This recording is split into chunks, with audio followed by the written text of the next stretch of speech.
All right, everyone, welcome to Rhythm and Roads. I'm your host, Joshua Jacob. We have a very special guest with us. We have renowned jazz musician. He's also a filmmaker and an educator, and it's Billy Townes from El Paso, Texas. Welcome, Hello, Billy. hello, Hey, man. hello to Rhythm and Roads. I like that name. Very Do you nice like alliteration. well, thanks, man. I appreciate that. And it Cool. flows really well because you and I are both musicians. So Yeah, that the rhythm of it is the rhythm of life. yeah. But Billy, so a lot of our viewers, we definitely want to get to know your story of how you got started in the jazz and being a musician, Mhm. also a filmmaker. I mean, that's really cool that you have, Yeah. so yeah, what's the story just in the beginning of where you're from and it goes from there? Well, originally from New York City, I'm an Army brat. That's how I landed in El Paso. To make a long story short, Uh, on my oh, really? travel. Okay. Yeah, Dad Well, was happy in the. Veterans Day as well. Yeah, yeah. Yeah. Matter. You just remind me. I got to send out my usual posts because my dad was a Vietnam vet, and I always honored that. So I got Oh, to make sure to awesome. send out my post for Veterans Day. But yeah, landed here in El Paso, grew up here in El Paso, and I got into the music portion of. Actually, it's like mom was responsible for the music portion, and dad was responsible for the film portion. We'll get to that.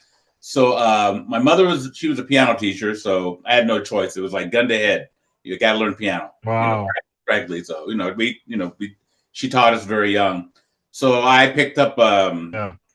my skills on piano, her teaching, and then we had some other teachers. And then as I got all the way to high school, it started refining because I really started liking the jazz music. And another big influence, and I play with him today, is my old band director. That's Jimmy Olivas, who now owns Olivas Music here in El Paso. Oh, And okay. he's still a great saxophone player. We still play together today. And he's the one that got me into listening to jazz, really listening to Nice. jazz. Certain players back then, back then was more of the big band, like the Maynard Ferguson, the Buddy Rich, Okay. Woody Herman, and then for the ensemble individual, he liked a lot of Chuck Mangione, the late. It's hard to say, but it's now the late great Chuck Mangione. Oh, And wow. I got into Spyro Gyra. Uh, uh, who else? Chuck Man, Spyro Gyra. Um, I discovered Oscar Peterson. On the contemporary side, discovered Bob James, Dave Grusin, Mm, and Chick wow. Corea, on and on and on and on. On and on. Really, people that really piqued me in playing the piano. I go, wow, a piano can be played like that. Because I was classical up until I heard the jazz and the improvisation and such emotion with their playing. All these are top Okay. legendary piano players, of course, Yeah. and really wanted to do that. That's the age where I really want to absorb all I can in music, and I really got into it like crazy. So Wow. really dove into that, and then just refine myself. Even though my degree is, believe it or not, my degree is in aeronautics. I know Is it another one. really? It is. Oh, I have my degree that's hanging on my wall right up there. So that's really awesome. basically, I love flying. I still do fly, especially for the Yeah. film. I still fly. My bass player, who plays in my band, he's a professional pilot. He flies Really? Oh, wow. airline. Yeah, we both have our degrees in aeronautics, and he took us to the professional level to where he has like over 5,000 to 6,000 hours of flying, and he flies Wow. professionally. I got a little over 1,000, Oh, wow. Okay. but it's mostly for leisure and everything. That's But cool, man. I didn't even know that. yeah, I love Wow. flying. Still do have my flight license around here somewhere.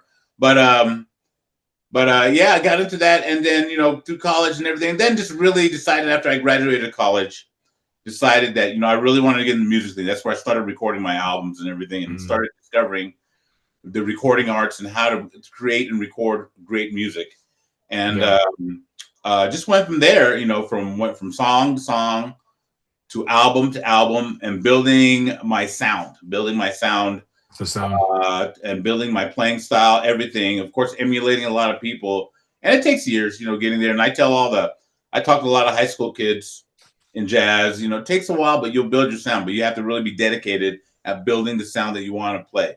And it Right. takes practice. It does. It's like, how do you get to City Hall? You practice. Not City Hall. How That's right. do you get to the hall? God, the how do you get to the one in New York. Anyway, to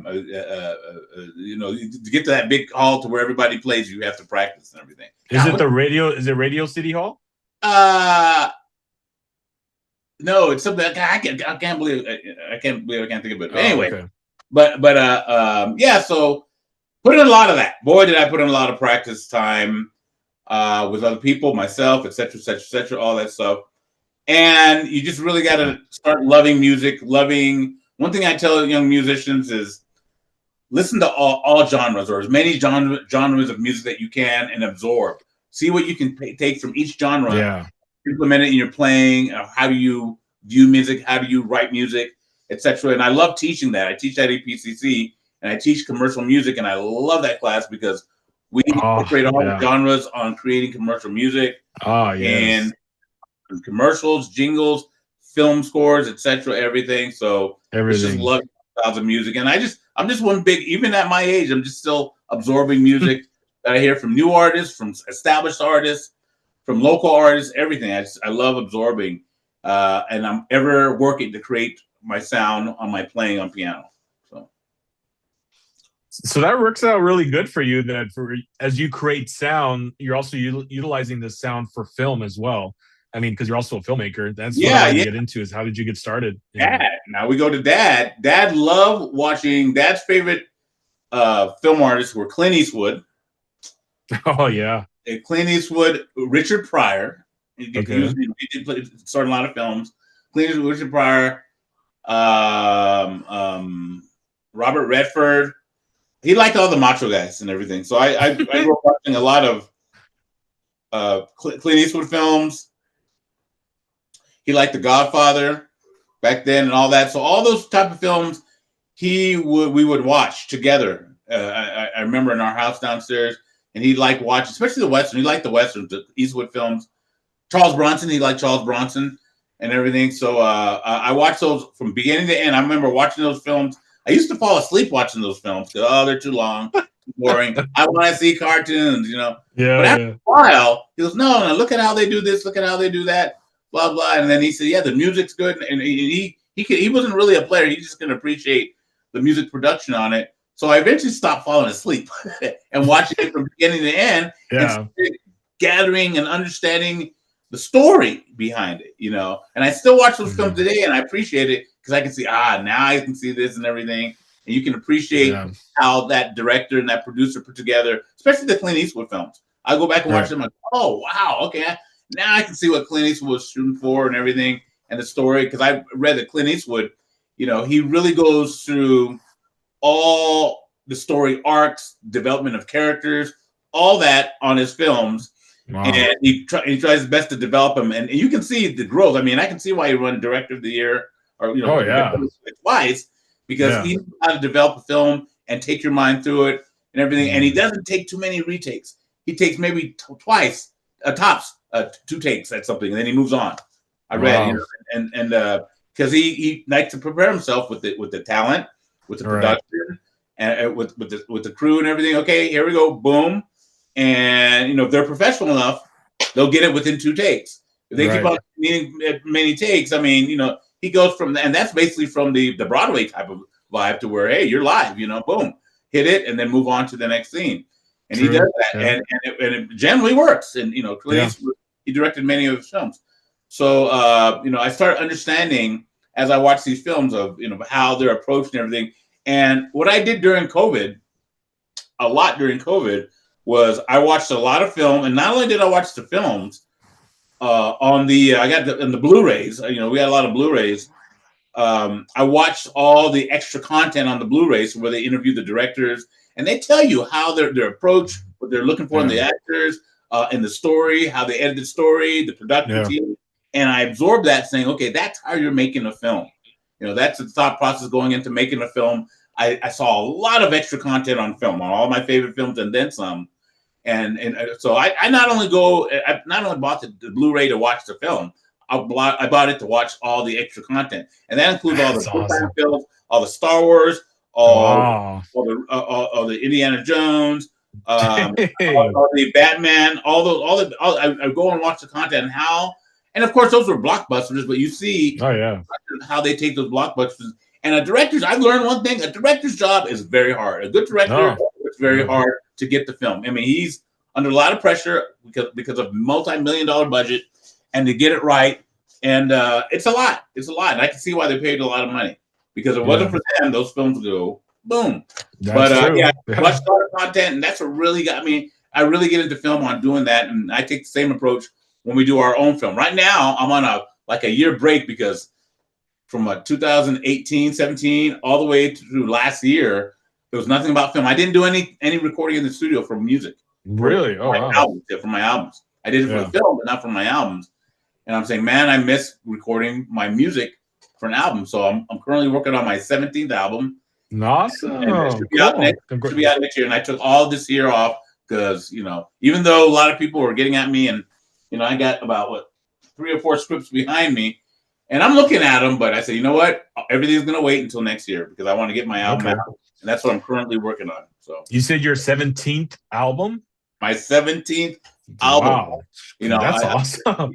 I started in 88 all the way up to 2018. I could have put out more, but COVID happened and everything. But and a lot of things, including the thing with Jessica, that's on hold, as you know, until next year. Because I want to really concentrate on recording my music. So it's a lot going on, but I've learned as you get older, you learn to kind of partition and concentrate on certain things, because if you do too many things at once, the quality goes down. That's true. The quality does go down. Yeah. I've been told that if you're going to start something, focus on that, not have different things going on, because like you said, you're not putting all your energy into one project. You're doing multiple projects, and it's not all in one. That's true. And I did a lot. My gosh, I did a lot before COVID. I did a lot during COVID. Wow. As a matter of fact, my latest film, Borderlords 3, it was all edited during COVID. One thing that we were thankful that we finished about 90% of it right before COVID started. We just flew back from LA shooting it, and all of a sudden COVID hit. So we edited a lot of it, and then we did some quick retakes around town and everything, and finished up. But the COVID was all about editing Borderlords 3, and we put it out. We put it out in December of 2021. That's cool. We had over 1,000 people in the theater, man. It was great. It was wow. Beautiful thing at the Plaza Theater downtown El Paso. We had a lot of fun with that one. That's awesome. I wanted to touch base real quick on when you said about the behind the scenes of the making of films that you watched, because I would do the same. One of the ones that really inspired me was, of course, Back to the Future, the making of that. That's one of them. And then the second one was Signs with M. Night Shyamalan. Yeah. That movie Signs. Yeah. The making of those, when I would watch the making of Signs, it was awesome, man. I was so just cultivated by M. Night's vision and how he was working with Mel Gibson and Joaquin Phoenix. It was just cool. So those are the directors, and that's one thing that a lot of people don't see what goes into doing that, and he has to think everything through. That's the director's job, to think everything through, think all the angles of how you want your audience to view the film, and then he relies on really talented technical people to get him set up, with the lighting, with the special effects, with the this, with the that, and everything. And it's a lot. And I experienced a lot doing Borderlords 3 on a lower scale because we didn't have the budget. But we worked very hard. When you're with an independent film, you have to wear all the hats, as you know. You have to wear. You're the location manager. You're the equipment manager. You have to go produce this. You have to go secure that. You have to make sure this, that, and everything. So you wear a lot of hats independently, and I did with some help. But it's a lot of work to get it right. To get it right. Yeah. Boy, we went through a lot. So I try to see whether, like you were saying, I try to get whatever tips how the big boys do it and how they do it, and then I think, okay, well, we don't have that budget, but how can we do it with our budget or with the resources that we have? How can we make this shot work, et cetera, et cetera, et cetera, et cetera, and all that? And it's kind of fun, to kind of play Hollywood and doing that, but. But now it's even easier, because now with AI, with what you can do with software and everything, man, you can put yourself in whatever just like right now, you can put yourself in whatever background. I don't know, but now they got all these AI characters you can generate and this and that and shots and effects and everything. It's beautiful now that what you can do, I bet. Software. So But yeah, it's I'm gonna get back into that after I finish Your 17th album. 70 that producing it, putting it out, and everything. So Well, I got to let concentrate. no, yeah, no, yeah. Let's talk about your 17th album. So, what's the story behind the album? The inspiration behind it? Do you already have a title? Don't have a title. I have practically almost all the songs. I just figured out yesterday I have to write another song. Why? Because I wrote a song for my grandnephew Okay. that I wrote earlier this year. And you know, I was so proud. It was a great song. I love it. He helped me. He kind of helped me write it at the piano and everything. He's Oh only wow, that's 2 years cool. old, but you know, I'm having fun. And Yeah. and he was having fun. So it's called Jacob's Song. But Jacob song. Okay. I have to write another one because my nephew, they just had my second Oh wow, grandnephew, congrats. Jordan. I had as Jordan, so now I got to write a song for Jordan. You know, so I'm Yeah. gonna get. He's the baby. Well, they're both Yeah. babies, but you know, he's the newborn, I should say. Yeah. So I'm gonna add another song that's gonna be dedicated to my second grandnephew. I already got Jacob's song because I've written songs for all my family members, friends, and everything like that. And you know, I got a song coming from Jordan, and unfortunately, on a heavy heart, and you know this, I have a song that's going to be dedicated. Well, a song that was written by my late friend Ruben Gutierrez, who passed Oh away a right. couple months Yeah. ago. And Yeah. Sorry to hear about that. Yeah. yeah, I guess you left by that time, but Ruben, he was one of the finest piano players in this El Paso area, jazz, Wow.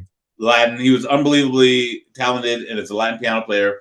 And the last song he wrote, that he and I on Labor Day finished the arrangements of what we're going to do on recording. Labor Day was the Wow. last time I saw him alive. You know, and thank God, because he knew, you know, we decided on what we're going to do. This is a song I'm recording with his widow and his daughter. You know, I'm really dedicating the album to him, but I'm also dedicated to my new grandnephews and everything. So it's kind of a family friend kind of deal. And that's going to be the theme. I don't have a title yet, but Okay. that's where I'm coming from, writing from the heart and everything. Yeah. It's a tough one because I lost my very Oh good friend, yeah. Ruben. You know, it's a tough loss for all of El Paso. But Oh yeah, I can imagine. yeah, I have a song. It's called "Safe in Your Light" that he wrote that I'm gonna feature on my album, and his wife and his daughter. Safe in your light.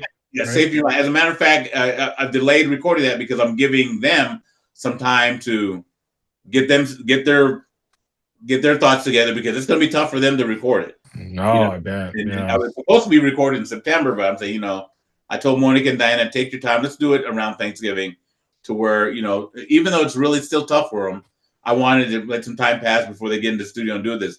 It's going to be tough. Yeah. And No, I can imagine. that's why the album's a little bit delayed, but still, you know, other things, you know, that's where the inspiration comes from. Just new music ideas that I had that I've been working on all this year, and just really wanted to get in the studio, and it's almost done. Excuse me, it's almost done. I'm using musicians from Houston, Wow. LA, New York, Dallas, Miami. I mean, some great jazz musicians from all over the country, That's Mexico, awesome. Puerto Rico, I just about got all my international, national artists done. Now I got to finish some local artists here in El Paso and get that. I expect to have it done by the end of the year. Hopefully, I can present it next year. But it's coming along. It's coming along, and it's recorded. I have a studio here at the house, and also some of our students at EPCC. We have a audio engineering recording Oh, degree you do? program. Okay. And some of those engineers are going to be working with me on some aspects of my album to get some Oh, that's experience. cool. I'm always open for young engineers, musicians to, you know, come work and see how it's done. So yeah, working on it, and I hope to have it done. And really proud of the music so far, and you know, just having fun with it. I love it. You know, my seventh, Yeah. and you know, I at this point, I just take my time to just get it right. You know, I just take my time to get it right. Coming from, because when the first album, I had to go in and do it all in like 4 hours. My very first record, that was 4 hours. they only gave me like 4 hours to record everything. Oh man. Everything, and I, you know, it was at El Adobe. It's not even there anymore here in El Paso, but Oh, it's not. Oh yeah, wow. yeah. They gave me like 4 hours to come in and do everything. So I had the drummer, we did it as a band. We laid out everything all at once. I remember that session too. Woo! We laid out everything all at once, and got her done. And that was my first album. You know, my first record. That's when we're doing actual records. And and we've come a long way of how we can do it now. You know, so it's amazing. But I like awesome. Technology. Technology helps a lot. So yeah, I want to ask you, when do you think your new album will be released? If everything goes to plan, probably by February, March, maybe spring breakish kind of. Oh, okay, yeah. Not too far. That's good. Yeah, not too far. Yeah. Do you plan on doing like a little tour once the album is out, or a mini tour? We're gonna do a kickoff, and then I'm hit the places I've played with here in the States. Maybe I'm thinking LA at 18 and in Pasadena at 1881 Jazz Club, one in Arizona. Wow. Okay. Arizona, in Vegas. There's a venue in Vegas that there's a booking agent that likes to get me out there in Vegas. I always like playing Vegas. Albuquerque, Austin, Houston. Dang, that's cool. Charlotte, and probably back in New York if we can get the booking in New York. But we're gonna a few play and what's the other one? In Panama. Wow. Panama. Okay. They'd like me to go down there and play in Panama. Okay. So, we're trying to put together something maybe for 2026. So. Well, I hope so, because if you come out to Vegas, I definitely would go see you. Oh yeah, and we play. It's off of Fremont Street, and they have a truck. Oh, Fremont. They have a truck. It's kind of like a mini mall. And they have a truck coming out. I forgot the name of it, but they have an outdoor stage that I played on. So. Oh, okay. Is it the one where they have all the free shows? Maybe, possibly, yeah. Yeah. And mainly all the bands play there. All the bands that they bring in. Yeah, we get night. There's some great players I use in Vegas. So yeah, might do that one. Well, before we close on this episode, I do want to ask, what's one of your favorite jazz artists that has really inspired you and influenced you from back when? Well, I mean, I know there's so many, but maybe now, one that... Unfortunately, I have to now call them late great because they're, unfortunately they're passing away. But Chick Corea would definitely be one. Okay. Chick Corea. I like Oscar Peterson. And there's one that's still alive. His name is Dave Grusin. He's in his 90s, but he's still playing. A lot of those and the arrangements, how they approach their composition and just their playing in general. Jeff Lorber, who's still doing great. He just won a Grammy. Jeff Lorber, cool. He's been around for a while, and just his play, not only his playing but his production technique. I really study production too. Okay. Yeah, they've all influenced my playing. All of them have influenced my playing. All right, good list. Yeah, actually, I'm a huge fan of Grover Washington Jr. Those and horn players too, because I like to listen to lines. Listen to melodic lines of horn players. So I can go on and on with horn players. Grover's you have Maynard. Even Maynard's one of them. Michael Brecker is one of them.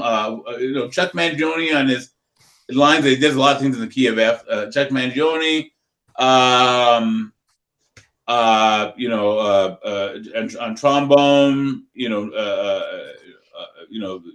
have trombonist. Nick Lane, and I mean, there's so many others. Yeah. It's just horn players that have inspired me as far as melodically and how they approach it. But for rhythm play, and even drummers, drummers and bass players, they inspire me. But with keyboards, the ones that I mentioned, those guys, I really try to incorporate in my thought process of how to compose and how to improvise. All right, cool. But yeah, knowing we spoke about Clint Eastwood earlier, his son Kyle Eastwood, he's actually a jazz musician. Yeah, very good bass. Yeah, very good, and I enjoy some of his albums too. But Kyle's a very good bass player. But now he's starting to, he looks kind of like his dad. He does, and he's starting to get some parts too in some films. His dad has so much power in Hollywood, even at his age. Clint Eastwood still has some good power. So his dad's getting some gigs. And Allison Eastwood, his daughter, has started some. But there's Clint Eastwood's son looks just like him, so he's, he has all and everything, and he's talented, with the bass. He does a lot of his music for Clint's films. Yeah. So No, he does. Yeah. yeah, very very good, very good. Because Clint plays piano. He plays a little bit of jazz piano. Oh, does he? I didn't Yeah, even know that. I mean, he's he doesn't go out and put out gigs, but he dabbles a little bit on piano, like a Jeff, the guy from the guy from Jurassic Park, Jeff. Well, I Oh, forget. Jeff. Yeah, I know what you're talking about, Jeff. Yeah, yeah, yeah. He's Yeah, done some he other actually. stuff. Yeah, yeah, He's he done actually. apartment.com commercials. Yeah, yeah, Jeff.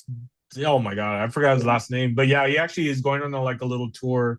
Yeah, He's been posting some stuff that he's on. So yeah. Because I've actually at NAMM show, I've actually seen him play piano. He's okay. He can play. Actually, he can play. oh, you saw him? You seen Yeah, him live?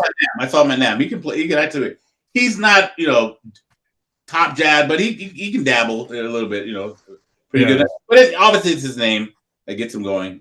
So Right, right. Well, Billy, before we end, how can the viewers find your music, follow you on social media? they can follow me. The best place to go. The best first stop is go to my website, Billy Townes, BILLYTOWNES. A lot of people leave the E off. BillyTownes.com, and I post all my gigs, and of course all my presentations, my films. Anytime we do debut everything's there. And talks a little bit about some of the gear I have and the albums I put out, etc., etc. So yeah, they can go there, and then I'm on Facebook, I'm on Instagram, and that's really about it right there. So. Okay, cool. And your music's on Apple Music. They can contact me and send me their email and become part of my email list. I have over 5,000 people on the email list, so I like letting people know. So. That's awesome. Yeah, your music's also on Apple Music, right? Spotify. Yes. Now to find me all Spotify, Apple Music, Pandora, etc., etc., etc. YouTube, etc., etc. All that they can find it, and the new album will be available. No name on the new album yet, but just stay tuned. The website will let everybody know when it's coming out and what's going to be the name. All right. The latest one. Let me see if I hear the latest one. Is that I put out is This Is What I Said. Let me see if I can get it. Yeah. Oh yeah, I see it. Let's see. Yeah, This Is What I Said. Okay, that's your latest one. That's the latest one that came out in 2018 and everything. Nice. Out of this one, a lot of great players. We had a lot of fun doing this one, but the new one don't know yet. But some great players on it. So we look forward to hearing it. More class players are on that thing. So yeah, and I know it'll be dedicated to your late friend as well. Oh yeah, to Ruben. Yeah, to Ruben. My two new grandnephews. Yeah. I got to write one more song for Jordan and everything. So yeah, that's what keeps us going. That type of inspiration, that type of emotion, and that type of engagement into the music for me that keeps me going. Right. And it gets more fun, more interesting, and more pleasurable every year by doing that. Instead of it wearing you down, right. I like to do things that it's fun. That that gets me very ambitious to put out music. So, all right, yeah, and then of course playing with great players. Bottom line, yes, really good players. So. And that's important to play with great players. Those that see your vision, that love the craft, the passion, everything behind it. Yeah. And by the way, speaking of mentioning it, for my films, the majority of bulk of my films you can find at ChicanoHollywood.tv. You can stream on ChicanoHollywood.tv, stream the Borderlords films, stream our TV series, Aim for the Heart, that we put out last year. Okay. A 7-part or 7-episode series. That's the wow. Borderlords. And then Ruben, my late friend Ruben Gutierrez, his bio's on there. And the thing is, we didn't put out the bio because he passed away. We put it out way before. It was put out probably in honor of his mother, who also passed away today, or not today, this year. And I just wanted to do a nice bio. Thank God I got it done before he passed. Yeah, but it was done. The whole idea was to get him done, and he was going to do a few things, but unfortunately, now it's a testament to his life. And it's called My Story for Ruben Gutierrez on ChicanoHollywood.tv. So My Story. Okay, it's going to be my streaming. I'll probably be doing some videos and other video media, and ChicanoHollywood.tv will be my outlet for streaming my content. So okay, awesome, and I'll definitely put that on there so people can look for it. They can get the app. They can download the app. That's the best way to do it. Just download the app. Way to do it. It leads you to everything. Yeah. All righty. Well, thank you so much, Billy, for coming on Rhythm and Roads, sharing your journey, your testimony. And we You're look forward welcome. to, yeah, we look forward to hearing your new album coming out. It's going to be I look really forward to hearing my new special. album coming out. That's funny. Yeah. But I really do appreciate your time and continue to create and inspire because you are a great inspiration to El Paso and outside of El Paso for what you do. Well, Uh, I wasn't born here, but I am of El Paso. Been raised. All my friends, not yeah, necessarily family and everything, but the family was born here and we nurtured here and everything. And of course, El Paso is a great city. I tell everybody everywhere I go. People think El Paso being small and everything. No, we have some really good players, really good things that have come from here and continue to come from here, and better things will always be coming from here. So, yeah, I really appreciate all that El Paso has, and I absorb it as much as possible. So, yeah, that's awesome. good to be here. Cool. All right. Well, thank you guys for watching on this episode with Billy Townes, and we will catch you on the next guest. Thank you again, Billy Townes, for coming on. Thank you, Josh, and thanks to everybody out there watching Rhythm and Roads. Thank you.